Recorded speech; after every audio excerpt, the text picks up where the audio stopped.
I'm a Japanese Brazilian. I was born and raised in Brazil, but all of my grandparents are Japanese. That's why you have this very interesting Brazilian face. But you just realize that Brazilians can be anybody. Oh, and I was talking about Greensboro. I know there is a nice Brazilian steakhouse, a Brazilian barbecue place in Greensboro. I visited the place myself 2 times, and I can tell that the barbecue there is awesome. Well, that's another hint. Maybe whenever we have the next meetup, well, we could have some nice steak there. I know some of you might be vegetarian, and I have the problem. I have a strong nickel allergy, and I can't eat most vegetables. So my diet is basically meat. I can eat like all sorts of meat and cheese too. So I'm the opposite of being a vegetarian, which might raise some issues depending on where we're going. But if we have meat and wine, then we're good because I'm allergic to beer too. Sorry. Yeah, it's not because I'm fancy or something. It's just because I really can't have that. I have terrible rashes if I do. So you know my diet already. You know some fun facts about me. Let's go straight to the content. So what is the agenda for today? Today we're going to see why Kubernetes, what is Kubernetes, some installation processes, kubectl, what is a pod, the replica set, deployment. We're going to see how to get the logs from the applications that are running on top of our Kubernetes cluster.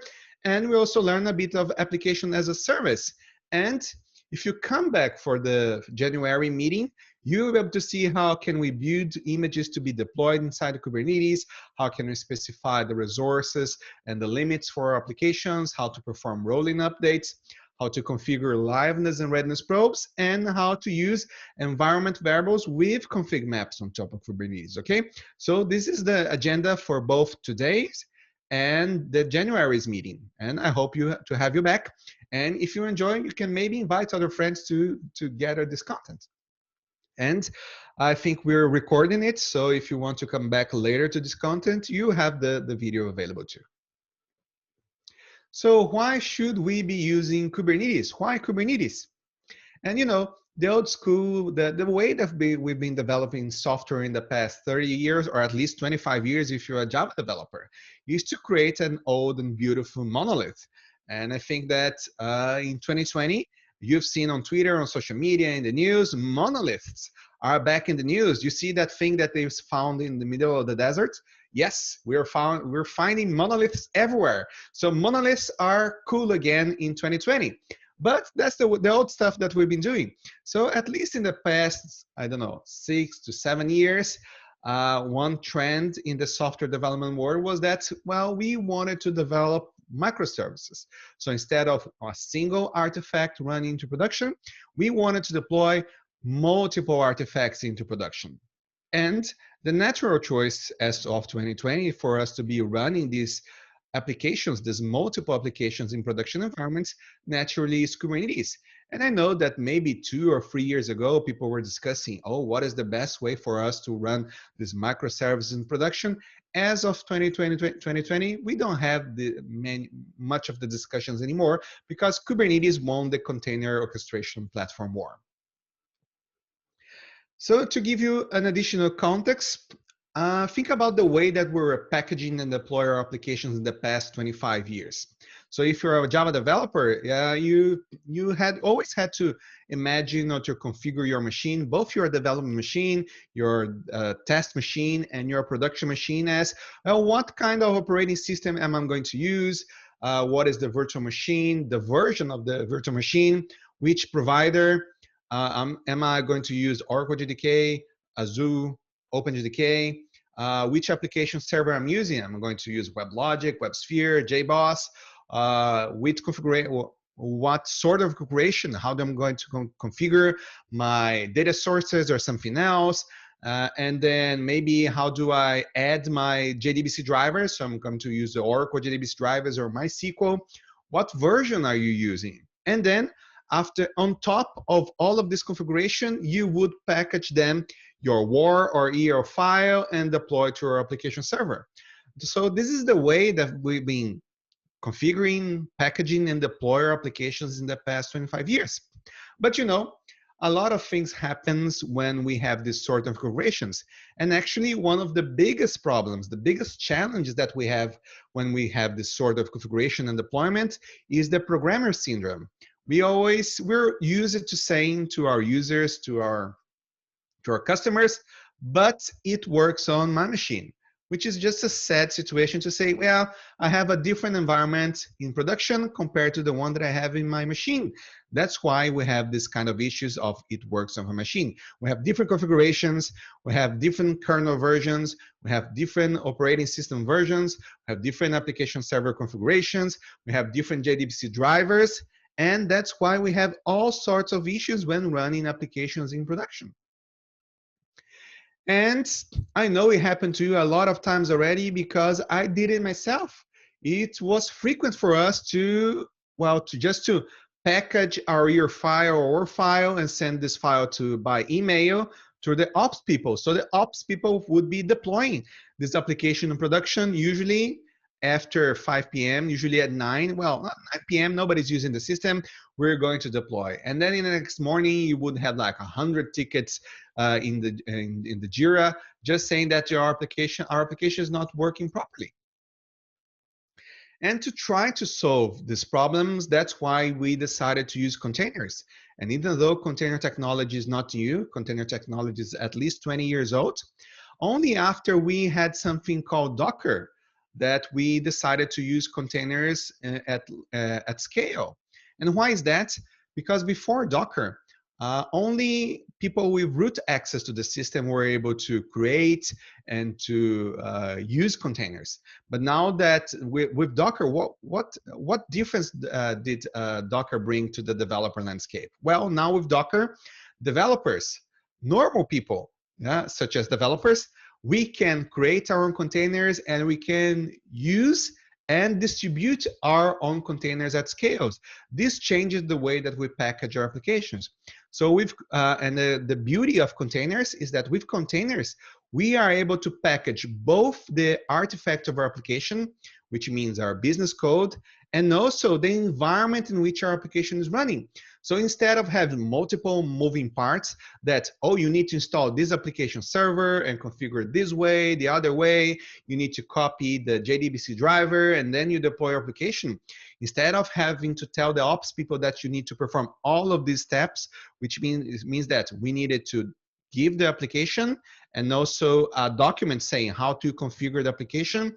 These days with containers, we just tell people that, well, I package everything in a single artifact called a container. You just get and run this container and everything should be good. So we're trying to avoid that it works on my machine problem by packaging everything in a single artifact. That's the beauty of containers. But if you ever try to run a container into production, you know that you have issues too. And I remember it was 5-6 years ago when I started using containers and I started deploying application as containers into production too. So when you have only one container, only one application, everything is fine. But as soon as you decide to have more than one application running into production with containers, you start to have some challenges. For example, I have 2 web applications, but I have only one port 80.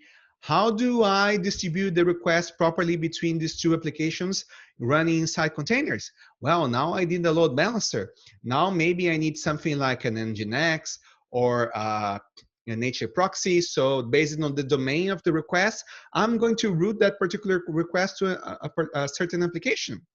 And what happens when I want some failover and load balancing? Maybe I need more than one instance of my application running, but they're both running on port 80. So yeah, now I have to figure out even more rules. Well, if if the request goes to this particular domain, it's going to this particular application. If it's to the other domain, I'm going to load balance the request between the other instances of that particular application. So things start to become complicated. And I remember that it was a certain point in time where I spent more time configuring the bash scripts that would automate all of these steps rather than developing business application code. So these are the challenges that we have when running containers into production. And that's why we have Kubernetes. Kubernetes was created to solve all the challenges that we have when running containerized workloads in production. And what does Kubernetes mean? Kubernetes means helmsman in Greek. It is a container orchestrator, which was developed initially by Google. Red Hat joined Google very early in the project. Oops. Very early in the project. And Kubernetes is using the same technology that Google uses to orchestrate approximately 2 billion containers per week inside of their own infrastructure. So Google has been using a technology called Borg for more than 10 years. So they have a lot of knowledge and expertise in running containers into production. But when Google decided to open source Borg, they just realized that, well, developing open source is super complicated because you had like copyright, you have patents, and everything else. So they realized that it was super expensive and super complicated to try to open source anything. That's why instead of open sourcing Borg, they decided to create another open source project from scratch, meet Kubernetes. And Red Hat, since the beginning, is a contributor to Kubernetes. Google invited Red Hat to be one of the contributors to Kubernetes, and Red Hat has been contributing a lot. And actually, if you go today to the GitHub repo of Kubernetes, you will see that from the top 6 contributors to Kubernetes, top 6 individual contributors, number one is a Google employee, but number 2, number 4, number 5 contributors are Red Hat employees. And number 6 contributor is one of the founders of Kubernetes, but he doesn't work for Google anymore. He works for Microsoft, and he's not contributing to the Kubernetes core anymore. That's how committed Red Hat is to the Kubernetes source code base. And of course, Kubernetes, the analogy that we make regarding Kubernetes is that Kubernetes is like the Linux kernel. Nobody uses the Linux kernel directly. You always choose a Linux distribution. So you have the Linux kernel and a lot of tools to make your day more productive. And of course, there are a lot of different Linux distributions, and there are a lot of Kubernetes distributions these days. And today we're going to use Openshift, which is by far the most popular Kubernetes distribution, and we call it Kubernetes Openshift. Is the enterprise Kubernetes distribution. And from the latest research that we had from the CNCF, I guess that 44% of the enterprise worldwide are using Openshift as their Kubernetes distribution. And actually, Kubernetes is so popular these days that even Amazon, the major cloud computing provider that we have, they decided to open source their Kubernetes distribution because we learned from the past 25 years that in the end, open source always wins. So it's very nice that even Amazon is open sourcing their Kubernetes distribution instead of just leaving everything as a closed, instead of leaving their own distribution as some closed source thing. So EKS, yes, now EKS is being open source. So there are a lot of different Kubernetes distributions that you can choose. There's no such thing as pure Kubernetes because it's always a distribution. And today we're going to use the Openshift distribution of Kubernetes. So where does Kubernetes fit in the history of microservices? So if you learn, a lot of things happens, like in this slide, we have like continuous integration, EC2, Java E, Spring Boot in September 2013, microservices were defined in March 2014, and Kubernetes was released in June 2014. So if anybody asks you, oh, you need like 7 years of experience in Kubernetes, well, it's just impossible because Kubernetes is only 6 years old. And Red Hat is so committed to Kubernetes that even though Kubernetes was launched in 2014, in 2015 already, Red Hat was distributing an enterprise distribution of Kubernetes. And in the Red Hat Summit keynote in May 2015, at the Red Hat Summit stage, we launched more than 1,000 containers on stage in production on the keynotes. So that's how early we were committed to Kubernetes and how early we gained the expertise for running containerized workloads with Kubernetes in production. And what is Kubernetes? Well, Kubernetes is a container orchestrator, but it's also a bit different from a traditional container orchestrator because in Kubernetes, We don't orchestrate containers. In Kubernetes, we orchestrate what we call pods. And as a non-native English speaker, when I learned about pods, well, what is a pod? I thought that pod was like a capsule in which you would like encapsulate one or more containers. Because in Kubernetes, the definition of a pod is a set of one or more containers.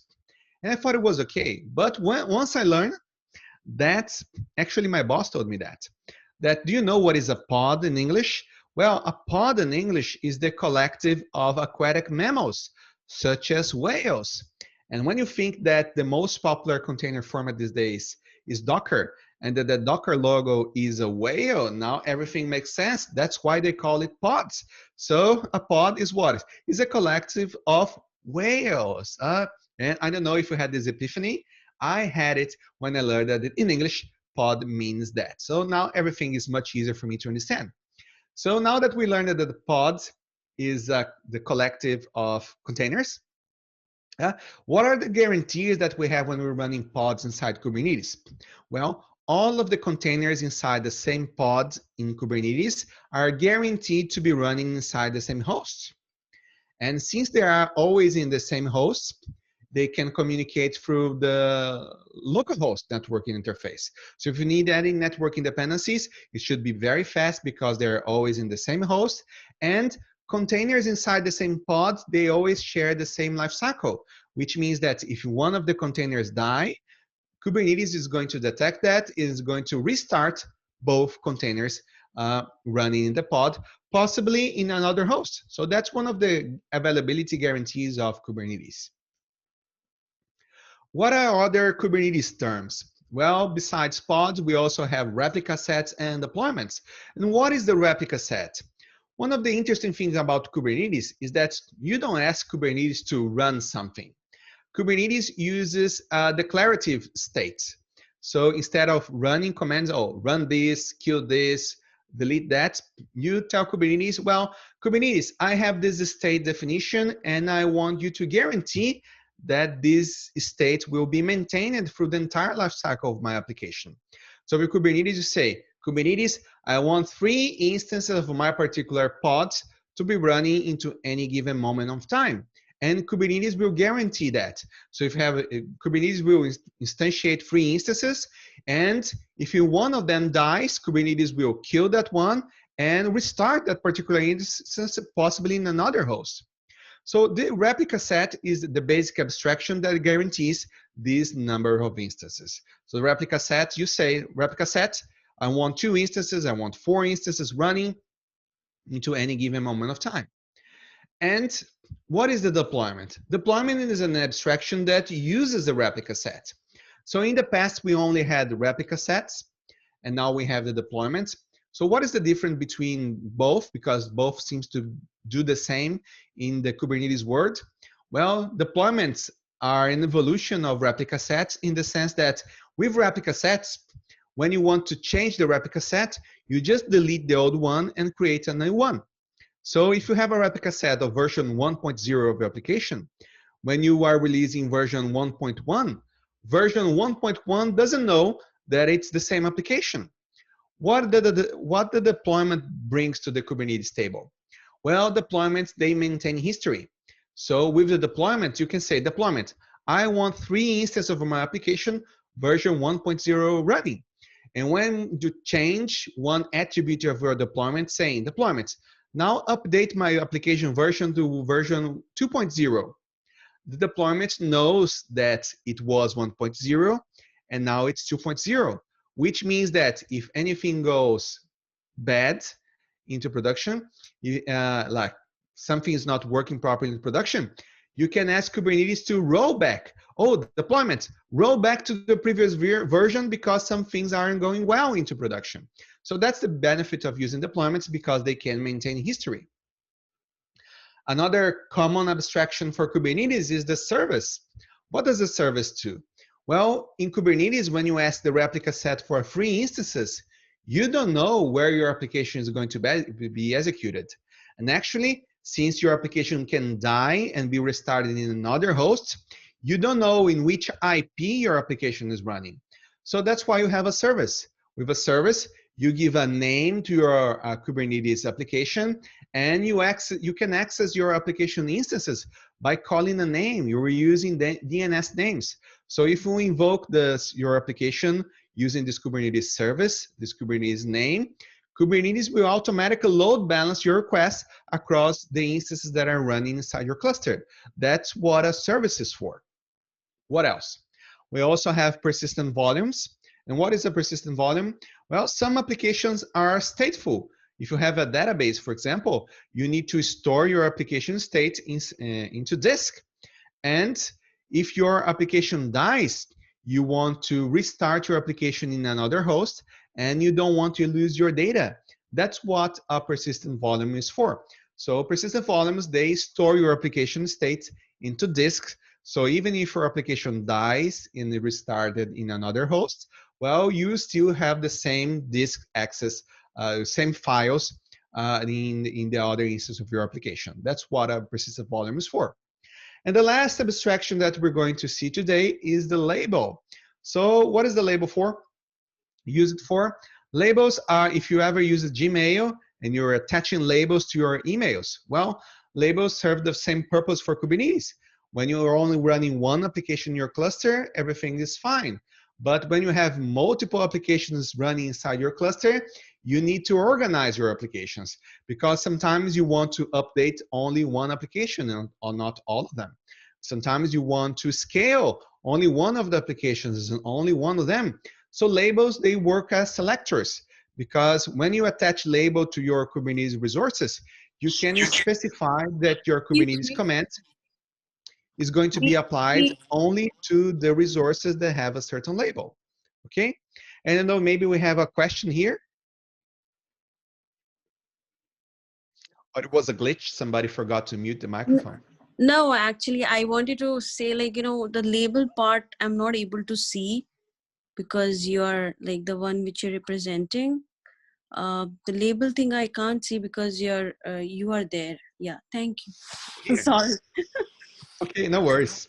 Yeah, I know it's much better to see the slides than my face. Okay, but if you're reading there, well, labels are key value pairs. You have a key and you have a value, and again, they serve the purpose of just attaching strings. Labels are strings. You're attaching strings to your Kubernetes resources, and we'll have a lot of exercises to be able to see how to use labels inside your Kubernetes cluster. Okay, but thanks for pointing out. So what do we have here? So how does the Kubernetes works? So this is my Kubernetes cluster, and I have a lot of applications already running inside my cluster. So I have MongoDB, I have PostgreSQL, I have Whitefly, and now what if I decide to run Tomcat? And I say, well, run this particular container for me. I want my Tomcat version 1, and I want 4 replicas running into my cluster. What Kubernetes will do, Kubernetes will schedule 4 different instances of your Tomcat container to run in different nodes. So yes, Kubernetes tries to distribute the workload across the nodes in your cluster. And what happens if one of your instances die? Well, then Kubernetes will detect that and will, you asked for 4 instances. Kubernetes will automatically migrate one of those instances to another host, which is working properly. And what happens when your node dies? Kubernetes knows that, oh, you had these particular applications running that node, so we need to move that workloads to the other hosts in our systems. So Kubernetes give us these guarantees that you have those instances running to any given moment of time, even if you have failures in your particular infrastructure. And if your node comes back to life, or if you're running a cloud computing environment and you add another node to your cluster, well, Kubernetes then will redistribute back to your workload. Okay, but I talk a lot already, and I forgot that we have a demo to show you. Okay, so I'm going to share here on the chat this particular link, and I hope that you can access this particular link I'm showing here in the browser. You're going to see my particular application. So what is this? This is a hybrid cloud application. So if you just keep sending your messages, okay? Yeah, you can say your name, and you can see here that, yes, you have this request, and this particular application, the same application, the exact same application, is deployed across multiple clouds. What cloud? So you can see here that I deployed this particular application here, and this particular, I have an OpenShift cluster, and you can see that it's the exact same console across multiple clouds. This particular one is running on IBM Cloud. This other one is running on Google Cloud, and this other one is running on AWS. So I have the same cluster, the same experience, the same operating experience across multiple clouds because I'm using an open source distribution of Kubernetes called Openshift. And the nice thing about this particular application is that we have failover and load balancing embedded. From our experience, it's very hard to load balance because we would need to send like 5,000 or 10,000 requests per second. But I can show you the failover. So please just keep sending requests here because we're going to try to fail over that. So what happens if I just go here and kill the application running on IBM Cloud? You can see that as soon as I kill the instance running on IBM Cloud, now all of my requests are being answered by Google Cloud. And I can see, oh, we're being able to load balance. So I have some requests being replied by AWS. And what happens if I go here to Google Cloud and decide to kill this instance too? So let's go to Google Cloud and kill this one. So what happens? Now all of the requests should be answered by AWS, okay? So the technology that I'm using to perform the load balancing and failover is a technology called Scupper. Scupper is a broker, and it's actually it's a broker load balancer and failover engine. So it supports AMQP and also supports Kafka. So if you use Scupper, you will be able to load balance and fail over the messages across multiple clusters. And what happens right here is that Scupper always uses the node with the lowest latency and the lowest load. So, and you can see that the closest one to my front-end application is the IBM Cloud. That's why it was the first one to be responding. And the one with the largest latency, with the highest latency, was AWS. So if I scale back Google Cloud, my request now should be, as soon as it come back, yes, now it's being replied by Google Cloud. And if I get to scale back IBM Cloud, as soon as it's live, we will be able to see, yes, now all of my requests are being replied by IBM Cloud, okay? They all keep this application running just in case you want to try more, but yes, it's a hybrid cloud application because you have the deployed it across 3 different clouds, and you have the exact same experience across all of these clouds because we decided to use Kubernetes deployed in that instead of using the proprietary functionality features of each one of those clouds. And I know IBM Cloud, Azure, AWS, and Google Cloud, they all have their own Kubernetes distributions. But again, if you want to have the exact same true experience, you should be deploying your own distribution across these multiple clouds if you want to have the same experience anywhere in the world. Okay, so that's the first demo that I wanted to share with you today.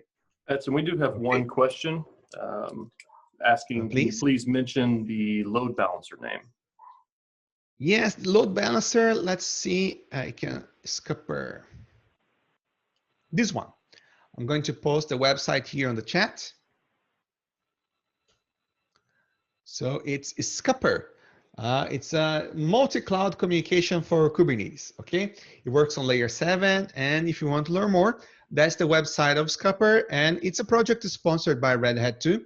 So, and again, documentation, source code, everything is available here on this particular site and the GitHub repo. I drink some water here. Okay, I wish it was beer or even better wine at this time, but I'll do it only later after I finish this talk.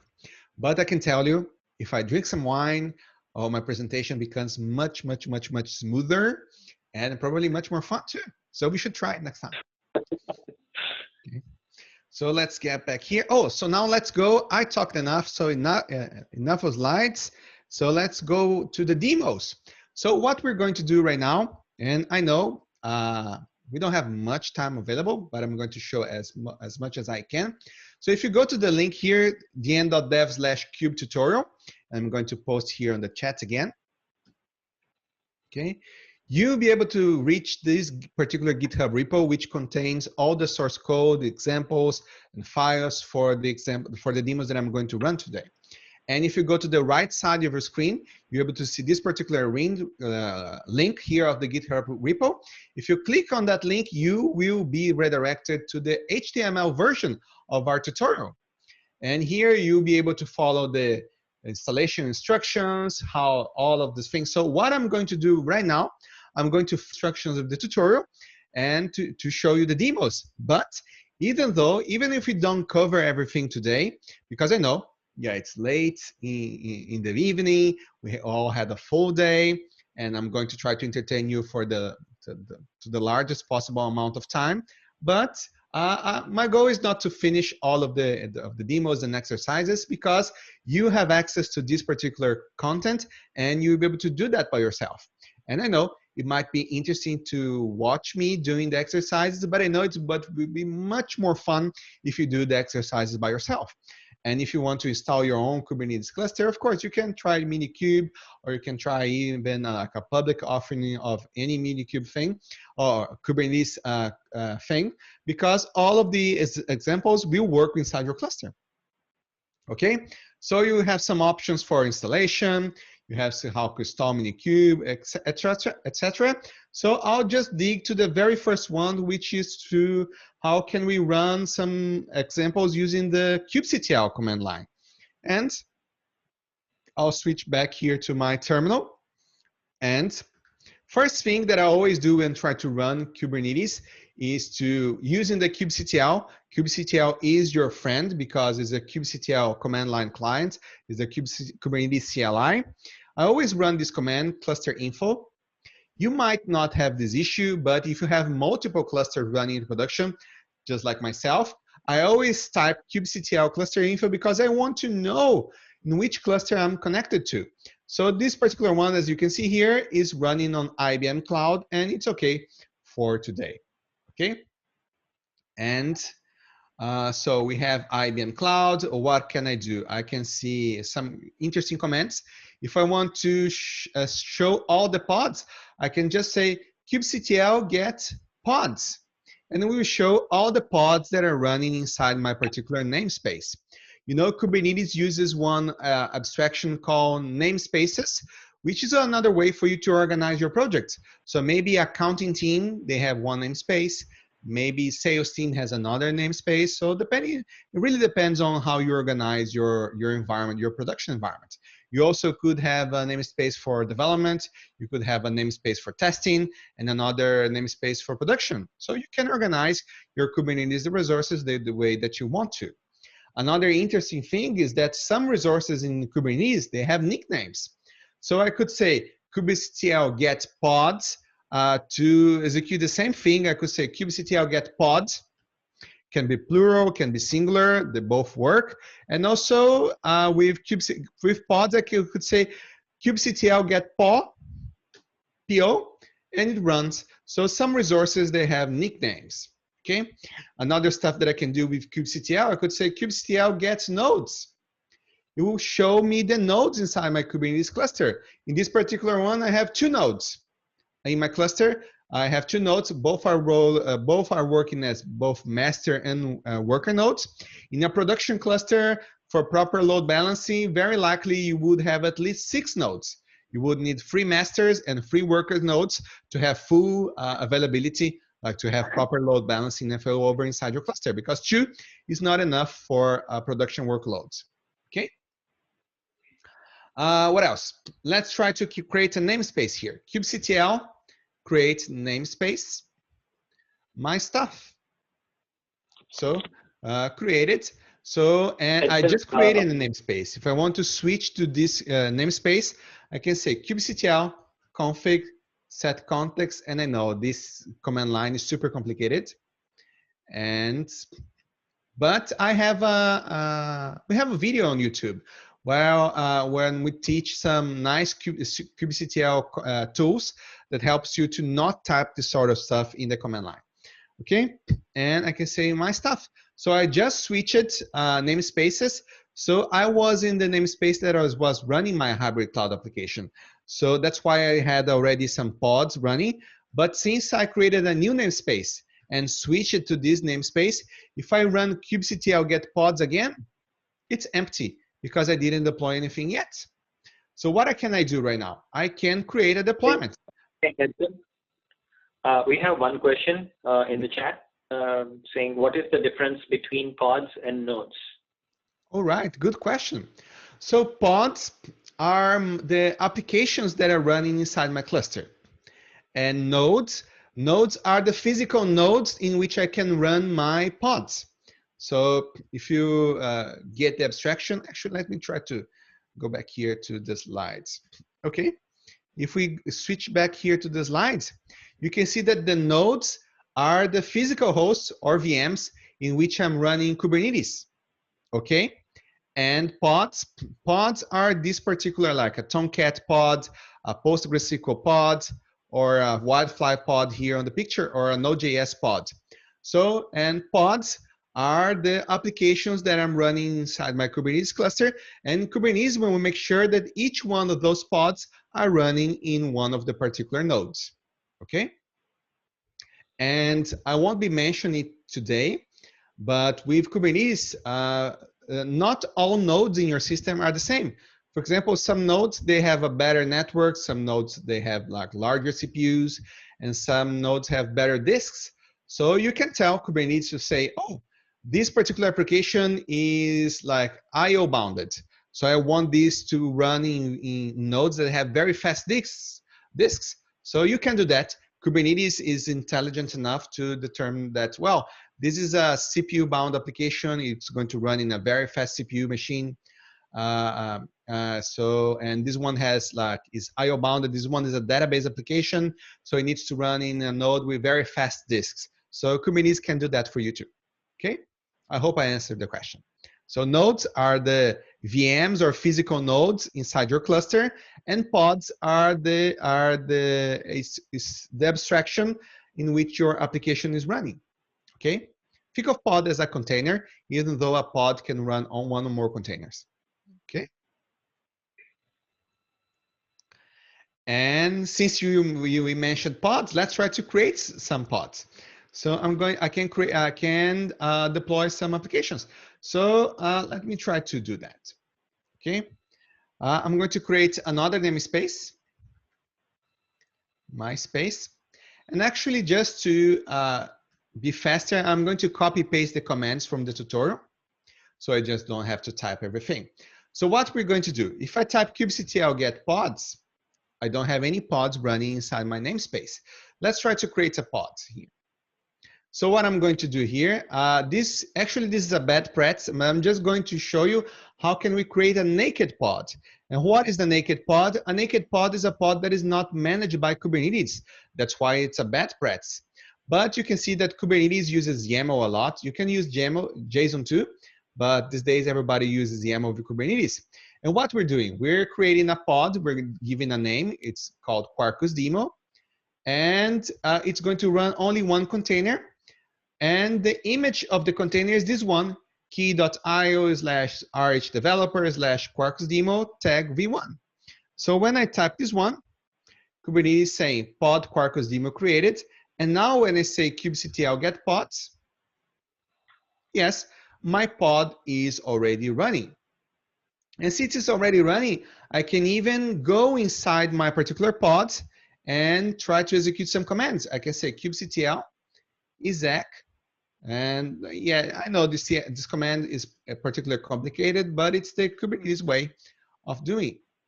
Okay, I'm inside the pod and I can see that I have an application. I don't have PS, but I can say curl localhost 80 localhost any 80, and yes, my application is running. So that's how you enter your particular pod.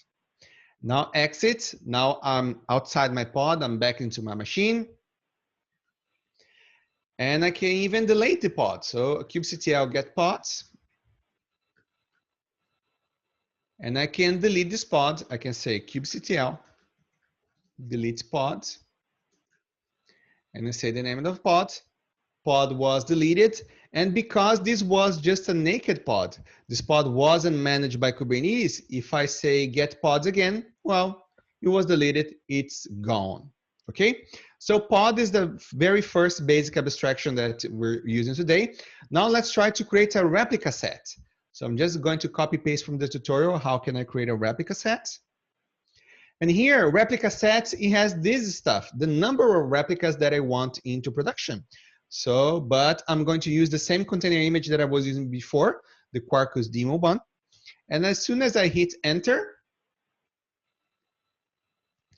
and I can say, I'm going to watch the pod creation. Well, this is a Quarkus application. Quarkus is so fast that it didn't have the time to show, but you can see that I already have 3 pods running into production. I have this part, and these are the pod names. Okay, so let's us inspect a bit of the resources. For us to be able to see the replica sets in my cluster, I say kubectl get replica sets. I can say in the singular replica set, or I can use the nickname too. The nickname for replica set is just rs, and it's showing my replica set. Okay, I can ask Kubernetes to describe the resource for me. I can say kubectl describe rs Quarkus demo. So yes, it's saying, oh, what happened? I have 3 replicas. I have 3 is the desired state, and I have 3 current 2. All of them are succeeded, and I have the events. Yes, Kubernetes is scheduled 3 pods to be run from these replica sets, and all of them are running. That's why if I say kubectl get pods, I can see that I have 3 pods running. Beautiful, isn't it? I think it is. So now let's try to delete one of these pods. kubectl, and actually what I'm going to do, I'm going to split here.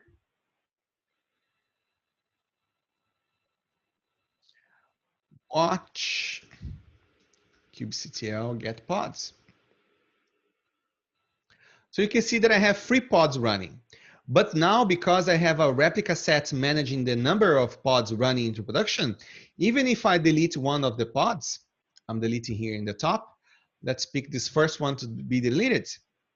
And pay attention because it's going to be super fast. I deleted one of the pods.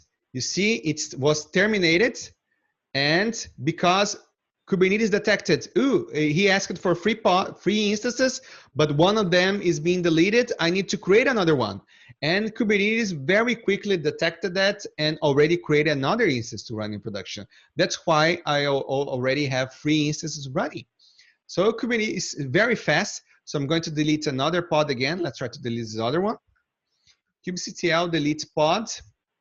And again, you will be able to see that it was deleting, but Kubernetes automatically started the creation of another one, and I already have 3 instances running. So that's the beauty of running Kubernetes into production, because Kubernetes maintains the desired state all the time. Okay, so that's enough for now. Let's try to delete this replica set. And once I delete the replica set, you can see that Kubernetes deletes all the pods that are being managed by that particular replica set. Okay. And now let's try to create a deployment. So I'm going to create this particular deployment, which is very similar to the replica set definition. And you can see that as soon as I created the deployment, Kubernetes already created these particular pods. So I asked for 3 instances and 3 are already running.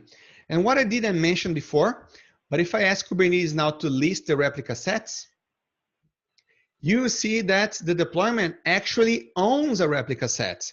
So whenever I create a deployment, Kubernetes behind the scenes is creating a replica set for my deployment, and then the replica set is creating the pods for me. So this is the order in which the abstraction happens and are executed. So I create a deployment creates a replica set, and the replica set creates my pods. And if I delete the deployment again,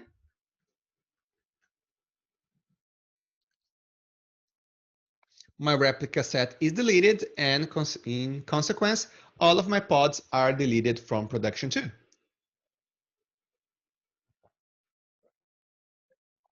Okay, so that's how it works. So let's try to use a service now. Okay, so I'm going to create my deployment back. Let's try to reuse here where is my deployment?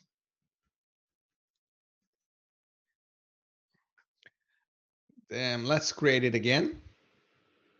So I'm going to copy here from the tutorial my deployment again. Or here in the bottom, I'm going to, yes, here you can see in the bottom, I have 3 pods running.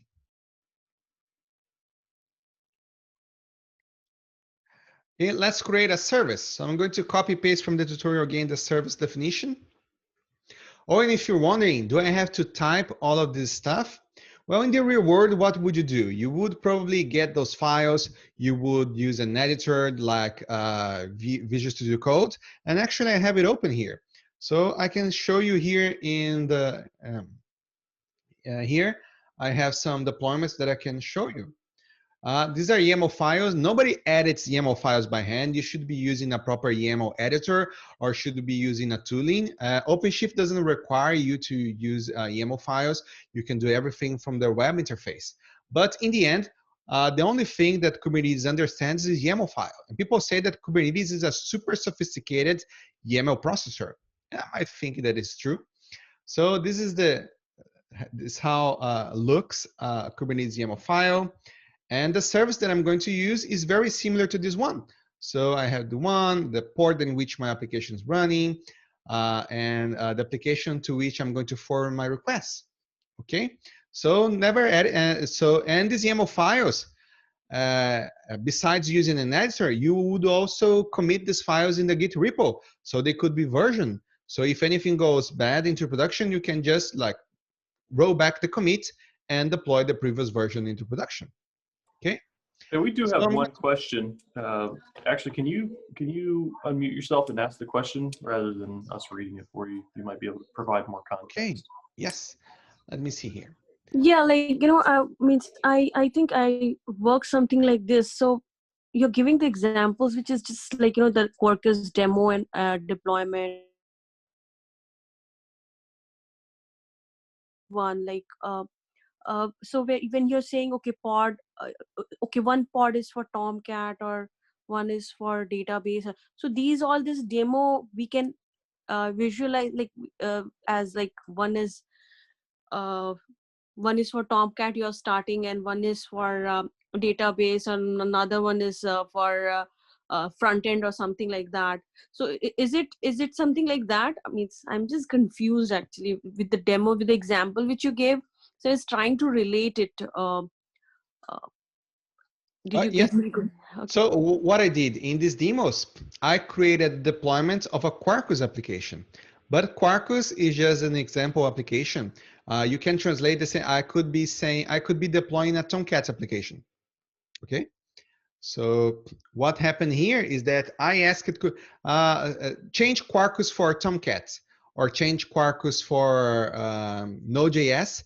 It does that same thing because Kubernetes runs containers inside pods. So Kubernetes doesn't care what is inside the container. Okay, so it doesn't matter if it's a Java, Node.js, MongoDB. All the Kubernetes wants is the name of the container. Okay. So okay. when I said Quarkus, so when you say like the replica one, which you're saying like that once you delete it, then another one will create it by itself. If I want to delete it, I don't want to create it, then why it is providing it? Like I didn't get that part. Okay, yeah, I deleted that because I wanted to show that Kubernetes guarantees that you always have a number of instances running into production. Okay, so I had 3.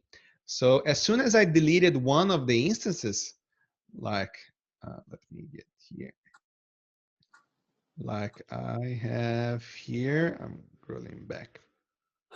So for example, I asked Kubernetes to run 4 Tomcats.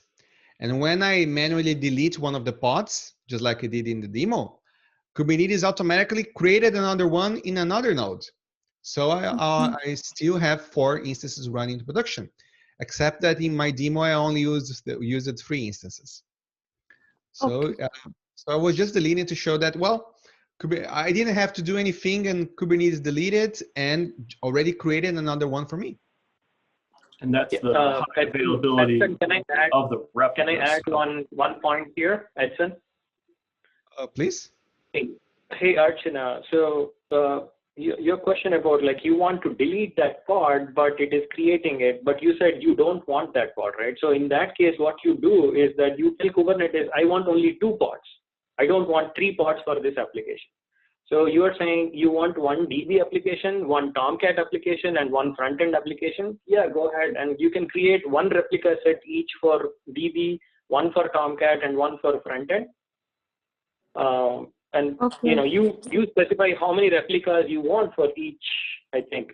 Edson, but what is the use of replica? Like, what if somebody is trying to delete means and thinking like if somebody wants to delete, that's why they are deleting, right? Means what is it? No, just a point, right?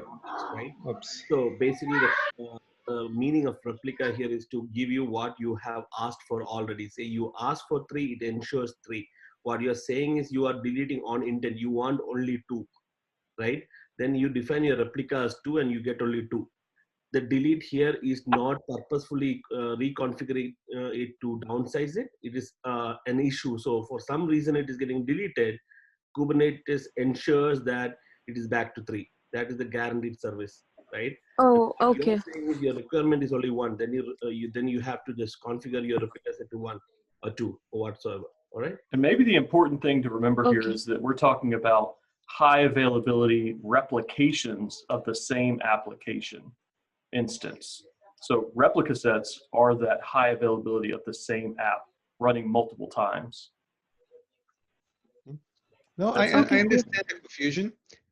Just meaning like when I said a replica set, as Michael mentioned, is that yes, replica set is Kubernetes is all about high availability, because you don't want to have a single instance of your application running into production. Usually you want more than 1, typically 2 or more. And in my example, I gave 3. And when I deleted the pod, actually I was, and I can see the confusion here. When I deleted the pod, I wasn't telling Kubernetes I only want 2 instances of my application running. When I deleted the pod, I was simulating an application crash. So, oops, I had an out-of-memory error in my Java application, and it died. So when I delete the pod, it happens like when Kubernetes detects that your application died, Kubernetes is going to delete that pod. But at the same time, it's going to create another one for you automatically. So what we could do here, look at this. There are many ways for me to be doing that. But one of the ways that we can do to change the desired state from 3 replicas to only 2, I can edit the deployment. So if I say, when I edit the deployment, I can go to my YAML file here. This is by far the most complicated way, okay, to edit the deployment. But you can see here that I have a 3 number. As soon as I change this number to 2 and I write this file, you'll be able to see in the bottom of the screen that Kubernetes is going to delete one of the pods, and now you only have 2 because the desired state is now 2, okay? And I can see the confusion. Deleting is not the same thing as changing the desired state, okay? Yeah, I got it, yeah.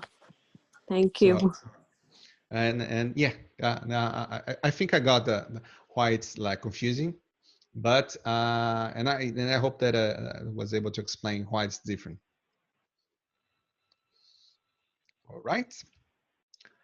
So now we have a deployment. We only 2 replicas because that's what I asked Kubernetes. I only want 2 replicas now.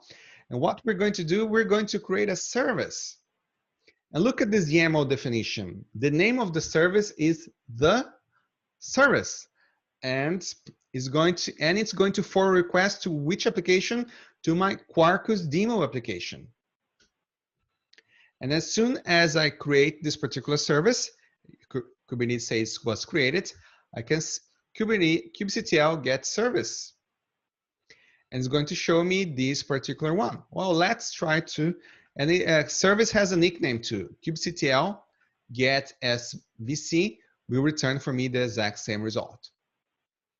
Okay. And there are some ways for me to reach out to this particular service inside my Kubernetes cluster. I could be creating an ingress controller, so I could externally access this particular service. But since I'm using Openshift, and I'll leave, you can create ingresses later, but ingresses, they take some time to be created inside my Kubernetes cluster. So what I'm going to do, I'm going to use an Openshift resource because this one is super fast. I'm going to use create an Openshift root. So if I type this command, oc expose svc the service, and oc is the Openshift client. When I do that, Openshift just created an external root, which is a DNS name for me to access my service. Okay, and if I say kubectl get root now, I can get this particular domain name and I can curl it. And when I curl it, I'm connecting to this particular Kubernetes service, which is going to load balance my request between the two pods that I have in the backend. You can see that the first answer was from the one ending with the D7. And if I send it again, yes, now the response came from the one starting with NJ, ending with NJ. And if I keep curling, you will see that Kubernetes is load balancing the requests between the pods in my backend.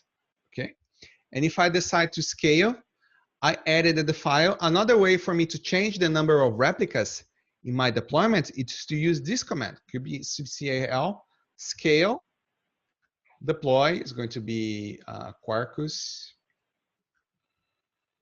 demo deployment replicas equals to 3. When I do that, I'm scaling, and now Kubernetes is already created, and I have 3 replicas running in the background. So if I just type the curl again, yes, you can see that, yes, now I have this one from the new pod, okay, ending with MX. And that's how the service works. Service is a way for you to, I don't need to know which is the IP address in which my pod is running. I just use the service, and instead of going directly to the IP, I can call this particular name, the service, and Kubernetes load balance the requests in the backend. And you can see, I have a question here. What algorithm is used for server load balancing? Is it round robin? Is it configurable and change it into other algorithm? Well, it really depends on your cluster. Older versions of Kubernetes, they use the round robin balancing by default. Newer versions of Kubernetes, they are using random load balancing by default. But if you want to, you can configure the nodes in your Kubernetes cluster to use round robin balancing. So you have 2 different options, round robin or random, which is the default. Okay. And I can see another question here, whether multiple nodes can exist in the same host. Well, typically you only have 1 node per host, but if you want to, you can use virtualization, and in the same physical host, you can create like 3 VMs, and each one of those VMs can be a different Kubernetes node. Okay, so and so actually that doesn't do you any good for high availability. If that host goes down, you're toast, right? Exactly. And what I can see, I see a lot of people using because you run, in the end, you want to run containers. So for many deployments, it doesn't make sense for you to get the physical host, install a virtualization layer, and then install Kubernetes on top of that. It's much easier for you to install Kubernetes directly. So that's what we're seeing in some deployments. But I totally agree with you, Michael. If you're thinking about high availability, doesn't make sense to get a physical host and run like multiple VMs on top of that. Because if one goes down, all of them goes down. Okay.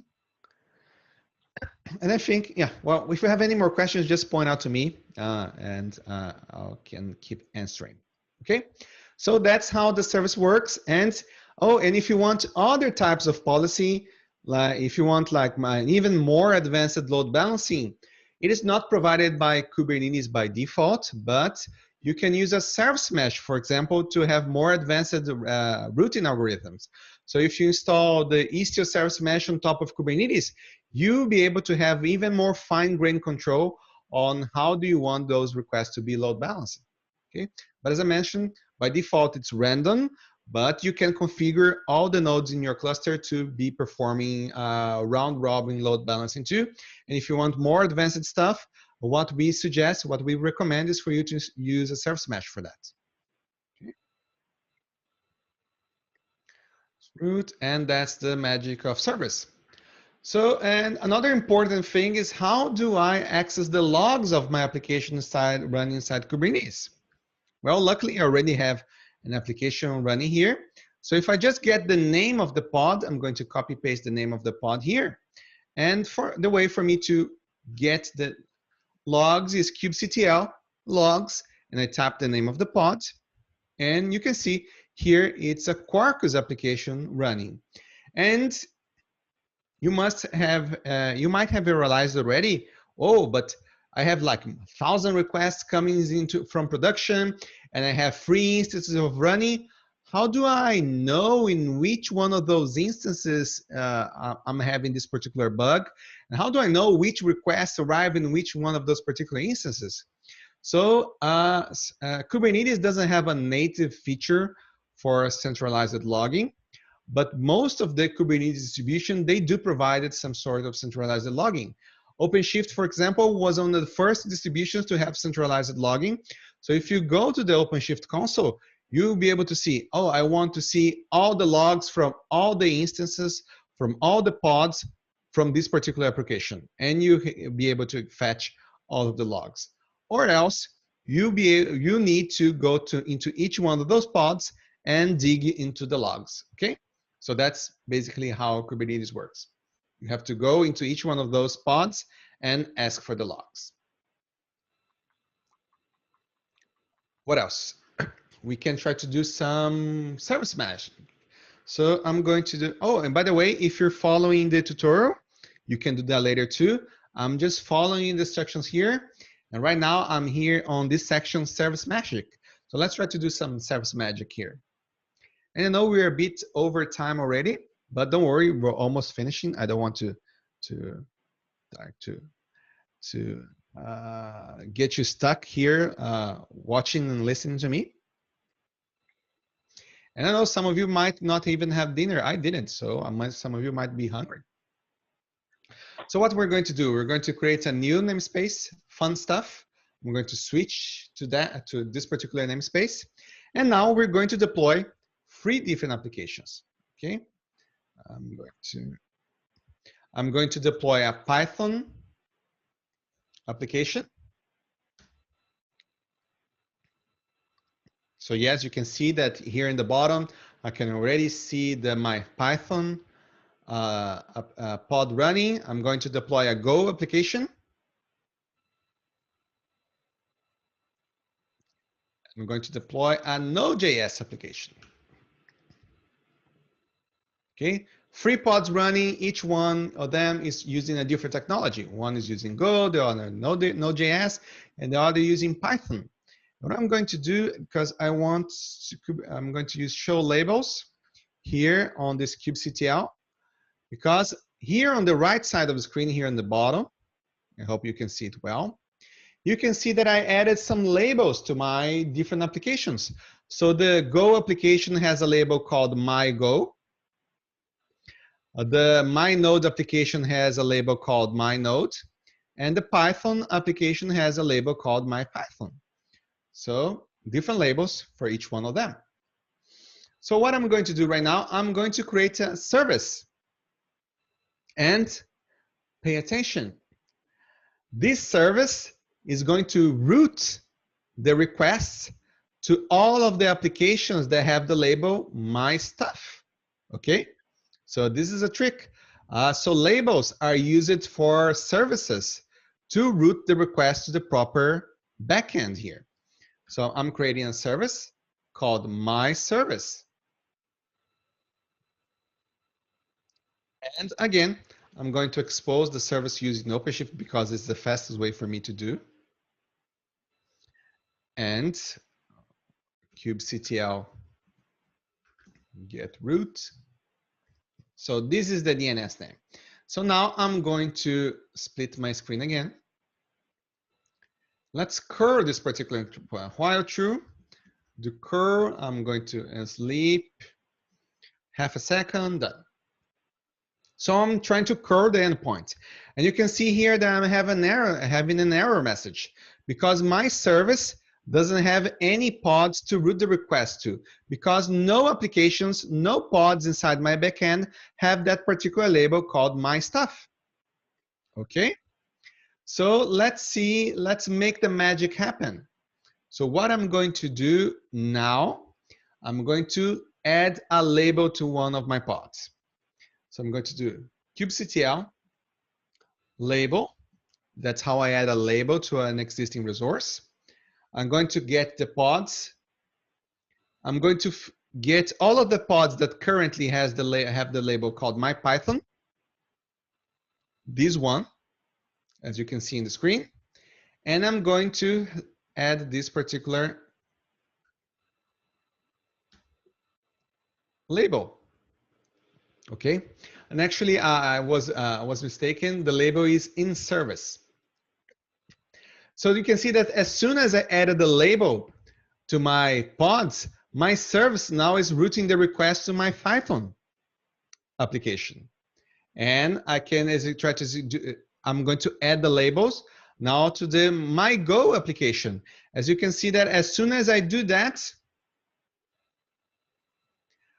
I'm receiving responses from my Go backend. And if I add this to my Node.js application, my request is going to be balanced through all of these applications, Node.js, Go, and Python. As you can see that it's a random load balancing, okay? And again, just by adding some labels to my pods, I was able to change the routing. And what happens if I remove, for example, the label from the Node.js application? This is the syntax if I want to remove a certain label of a Kubernetes pod. In service dash, as soon as I do that, my Node.js application is removed from the load balancing of my particular service. Okay. So that's how it works for how services and labels work for the load balancing algorithm of Kubernetes. Okay. And for the last demo, I'm going to clear this one. We're going to switch back here to my namespace, MySpace. Let's see the resources that we have. I have a lot of resources already. So instead of, just to be shorter, I'm going to try to create another namespace. So I'm going to kubectl, create namespace, last demo, and switch that. Config set context, current namespace, last demo. Okay, and now that I'm here, what we're going to do, I'm going to create a deployment. So you can see that I was copy and paste the YAML file, but if you already have a YAML file on disk, you can use this syntax, kubectl apply, apps, kube files, my boot, resources limits.yaml. Yes. So it's an existing file, existing YAML file in my file system. So I apply it, and you can see that here I already have a pod creating. Okay. Oh, and I can see a question here. Kubernetes is dropping Docker support. OpenShift will also going to drop Docker support.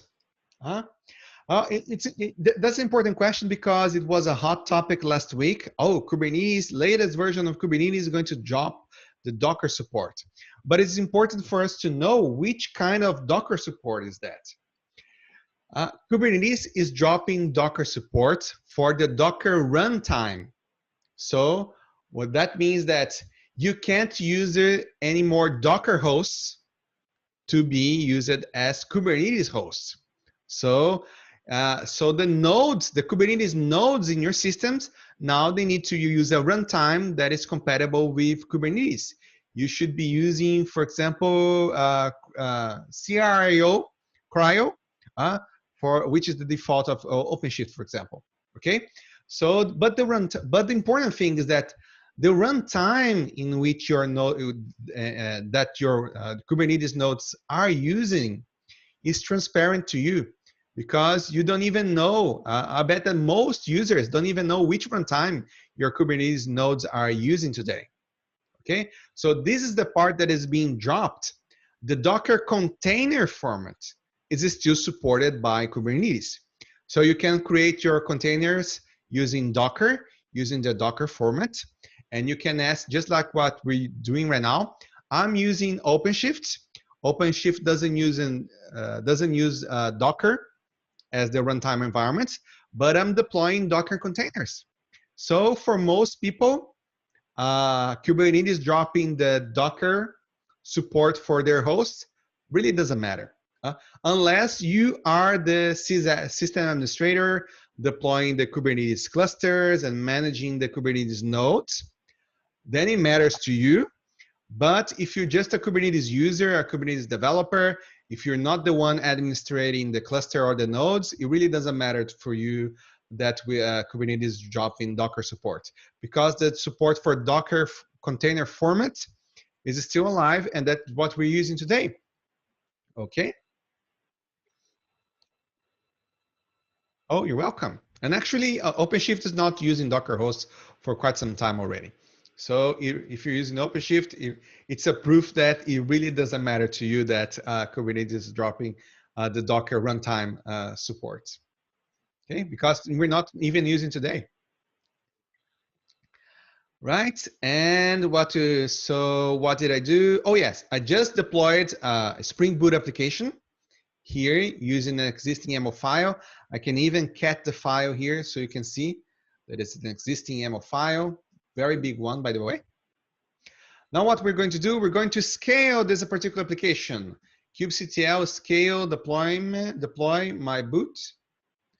Replicas is going to be 2. And you can see here in the bottom, as soon as I type, Kubernetes is already creating another pod and it's already running. Okay. And now we're going to create another service.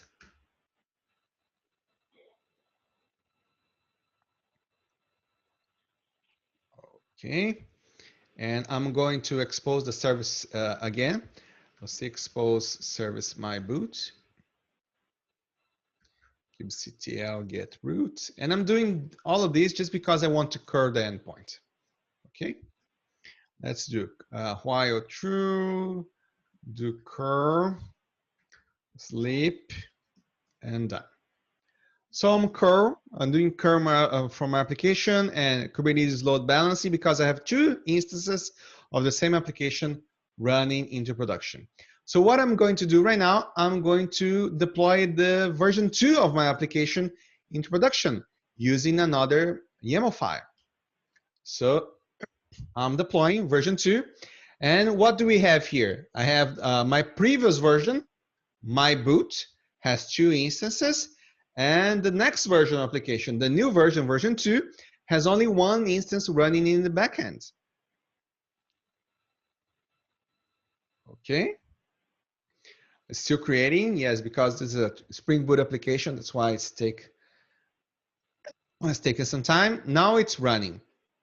So you can see here in the middle of my screen that the old version is returning aloha, but the new version, instead of returning aloha, should be returning bonjour. Okay? So what we're going to do right now is that I'm going to perform a blue-green deployment using Kubernetes selectors. Okay? So what you can see here in the middle of the screen are the requests from production. So what did I do? I created a deployment with the new version of my application. Nobody's seen it yet. So, but just by issuing a single kubectl command, I'm going to copy paste this one. I'm going to change the selector of my service. And as soon as I type this command, you will be able to see that all of my requests are going to be switched to the new version of my application. Type here was patched. And oh, I wasn't scrolling. And now you can see that everybody's seeing the new version of application. So I performed a blue-green deployment because my old version is still running. I have both versions, old and new, running at the same time. And I just flipped the switch. So now, just by issuing a single command, which can be automated, by the way, I'm seeing the new version of my application. But just in case something like didn't go well, I could just again issue a very simple command. I'm just going to switch to my boot instead of my boot next, and I'm going to roll back to my previous version. And as soon as I did that, yes, was not scrolling properly. You can see that now I'm receiving the older version. So let's switch again. Now it's curling. I'm going to switch to the new version. Yes, new version. I'm receiving requests from the new version. And now I'm going to roll back to the previous version. Smooth, no errors reported from the backend. I'm performing blue-green deployments out of box, and everything is working super well. So that's another feature of Kubernetes. Okay. And I know we are already on top of the hour. These are the demos that I wanted to show today. I know for some of you, it might be overwhelming. It's a lot of information to process. And I know because it happens a lot. And that's why we designed this particular session for you to have the materials, for you to be able to follow up later. So you have the video because it's being recorded. I shared with you the slides. And I also shared with you the course content, all of the demos that I've showed today. You will be able to reproduce all of them at your own pace inside your own Kubernetes cluster with the material, the instructions that I share with you. And just in case you didn't get the instructions before, I'm going to post the links again. So dn.dev/kubemaster1 are the slides for today. dn.dev/kubemaster cube-tutorial are the instructions for the demos that I've just shown today.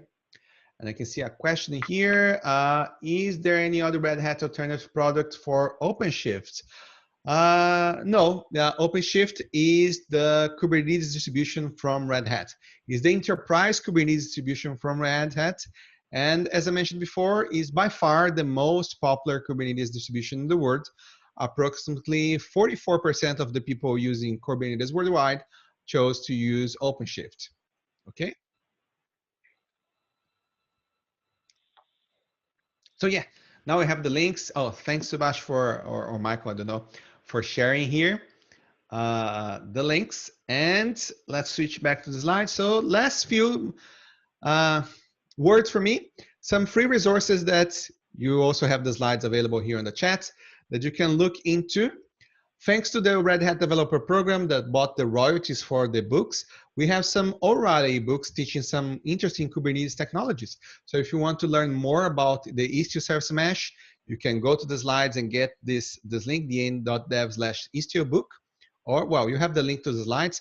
Or you can go directly to the website, developers.redhat.com, and go to the books link, and you'll be able to download all of these books for free. We have microservices for Java developers too, if you want to learn how to create and deploy microservices in Java using different technologies. This book is nice.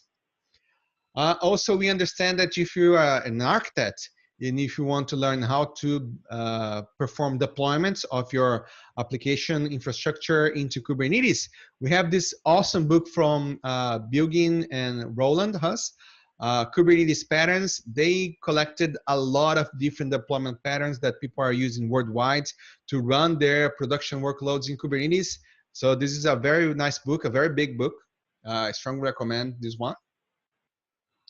If you want to know more about serverless workloads on top of Kubernetes, I recommend this one, Native Cookbook, which is was written by my friends Burster and Kamesh Sampath.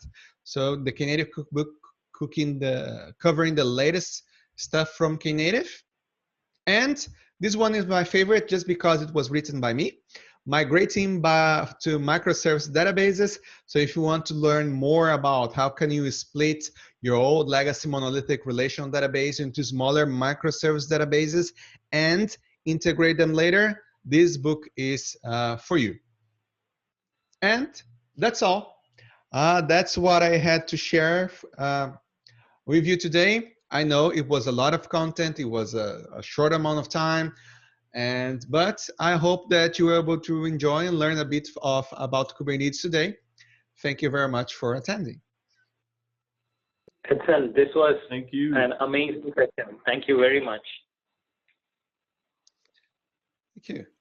My pleasure. And I don't know if anybody has any more questions. I'm available.